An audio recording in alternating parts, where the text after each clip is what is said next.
Quest. I'm Bill. I'm Jay. And we are talking today about ThanksKilling 3. Diving right in, do you think it was watchable? I thought it was watchable. You know, initially I said it wasn't watchable, but I'm thinking if you were on like a substance that is slowly becoming legal in the United States, yes, it would become more watchable. That would make it watchable. Maybe if you were having a drink to calm the mind, but you know, a lot of kava maybe. But otherwise I don't see it being watchable. So I kind of want to give it like a 50-50 watchability. I think it's watchable because they did go beyond the first one. They got the better graphics, they got better puppetry, they got better music. The music was absolutely fantastic in it. You can actually find it on Spotify. Now wait a minute, wait. Okay. Yes, true, you're right. The budget was much higher. They shot in 50 days and not 11 like the first one. So it took their time with it. Yeah, it took time with it, invested more money. So you're right.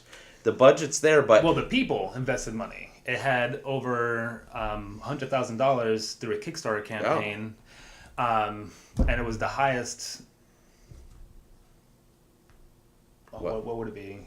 Highest, like, grossing, what? Highest grossing horror movie Kickstarter since 2012. Okay. I don't know what it is now. That's so funny because such an exceptionally put together movie is the highest funded. The plot was not what it was previously. The last one was a predictable horror movie. It was what you expected from it. This one they tried to go a little bit off the beaten path. I think that's what kind of. Well, that's what I'm getting at. Is even though you spend all this money on something and have these great special effects, I mean, it's like the Transformer theory, and I know how you're going to compare this to Transformers, but here's the point. You can spend all the money on it in the world, but if you have so many subplots that this has going on, and you just get lost and you just kind of... Well, the plot mainly is that ThanksKilling 2 is going to destroy the world if people watch it. Right. So they destroyed most of them, and Turkey, the one from the first one, whose name is Turkey, which in the first one, he actually didn't have a name. On the second one, while doing the campaign for that, they pushed to have have a name for the character, for the turkey, and they couldn't think of one, so they went with Turkey, Turkie. Yes, not with a Y. Yes. But my point is that there's so many subplots. There's so many characters. I got lost in it, and not in a good way. I literally got lost. Like, what's this part now? What am I? Oh, we're back here. There is a lot of characters. There's a lot of characters in it, but it's like you were saying. You know, on certain substances, you don't need the plot. You just need the funny jokes. There's a lot of. I mean, I'm saying this needed more of a focus on the plot. And yes, it's gratuitous for being gratuitous. Like the grossness of the puppets and stuff. I get it, that's fine. But the first ThanksKilling was gross, and it was gross, and the grossness pushed the plot forward because he was killing somebody, or there was sex that, you know, was for humor that turned into killing somebody or whatever. This one's just like, oh, let's throw this in as gross too. Oh, let's throw this in as gross too, and it doesn't really push the story forward. They threw a lot of stuff together, but they wanted to make a bunch of just one-liners because that's what the first one was good at. True. Turkey always had the one-liners, so they wanted Turkey to have all the one-liners. Also, a bunch of other characters to have one-liners. So I get it, and I like the characters. I didn't like the worm so much. The puppet was pretty cool. The worm, I don't know, it didn't really develop for me. There was Blarth. Yeah. And there's the granny was cool. I like the granny, but they could have done more. Rapping Granny. By the way, at the end, there's a surprise rap for you to watch in the credits or after the credits. I forget. Somewhere around there. Yeah, it's in the very end of the DVD. So, so as for the puppets in the movie or the characters in general, I have to say I thoroughly enjoyed the two gentlemen who wanted the colonial themed, ThanksKilling themed theme park. I think they should have pushed that story further. I think the Wise Turkey was a very good touch because it made for some good climactic drama towards the end there. And but I think we could have gone without the pumpkin pie. We probably could have gone without the rapping granny, even though a dab of rapping granny would have been good without having her in there so much. It was kind of overkill, and and the worm, it wasn't needed at all. But I mean, there's other ways to get at whatever little things they might have contributed to. I think that with just having less characters and making it less numerous things in your face.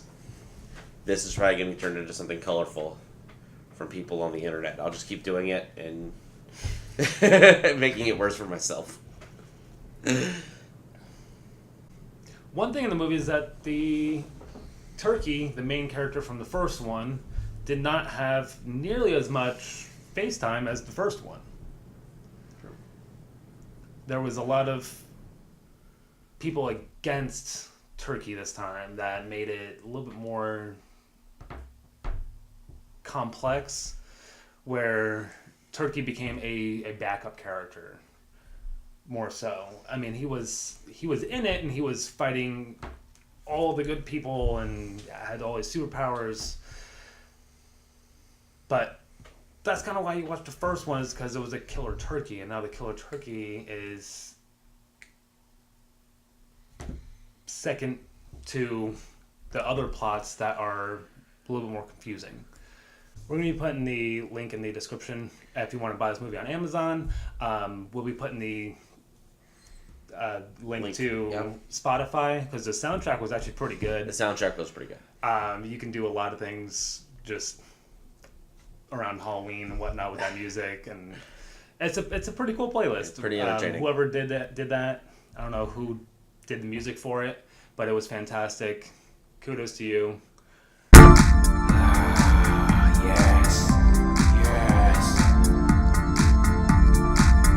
There's a whole bunch of there's actually two. There's two what do you call it? Where they talk over audio commentaries. There's two audio commentaries, and then there's just the regular one. The features on the DV is a little confusing. Oftentimes people get stuck watching with audio commentary on, so you just gotta hit play. Don't move the cursor around at all. He did that. I watched my commentary the first time, and you know, why are they doing this? Is this part of the movie? I thought it was part of the movie. It was really weird. I'm like, they went a really weird direction, but it's not. I rated. figured it out after a minute. It's not rated. There are boobs in the first second or two, just as in the first one. But as you were saying with the subplot, the boobs in the first second of ThanksKilling 3 do nothing for anything else. No. In the first movie, it does. The second Yeah. and the third one, it doesn't. Well, the second one named 3. Well, the second one, I think, it was supposed to be in space. That's what I'm saying. So I think that first scene was kind of hinting at that. Right, okay. So what my hope is, I get it now. I get it, but I was hoping that, like, that first scene in 3 and the line from 1 that said, to be continued, ... in space, would lead to an epic 2 that they would make last. An epic outer space ThanksKilling 2 that they would make last. But if we watch it, or like, we destroy humanity. So 2 we can't watch. Not if, I mean, you know, okay, so is it like the Ring? Next prediction of the end of the world, we'll watch it so we can, like, make sure it happens this time. There's a pumpkin pie guy who I enjoyed thoroughly, but again, a subplot that really doesn't. There's a wise turkey, and it's yes, the wise turkey is pretty cool. And what was the name of the main one of the main puppets that found ThanksKilling 2? What was the name? I forget her name. She was a little yellow puppet with the big eyeballs. Then she was found in the dumpster by what's his name? With the wig. And they want to make this weird Thanksgiving theme park, and that's what that's another subplot of it, right. is the two guys that are dressing from colonial times. Yeah that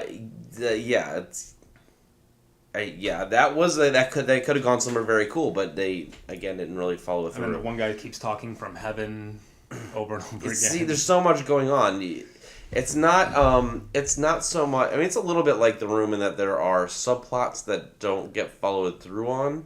But also, something to think about is that the second one's supposed to be in space, and then this one was a little more sci-fi. A little more fantasy, yeah. I'd say that. A little more sci-fi because I had the wormholes and like the different dimensions and things like that. True, so yeah. I think it was they were trying to transition over into a sci-fi factor, and the sci-fi was too, so you missed that whole middle part of the transition, so it gets kind of confusing. But you know, if you're sitting down having a few beers with some friends and maybe some other things, it'd be definitely an interesting movie. It's going to pass by a lot quicker and easier that way. It was a little confusing at first, and you know, you have to just accept it for what it is.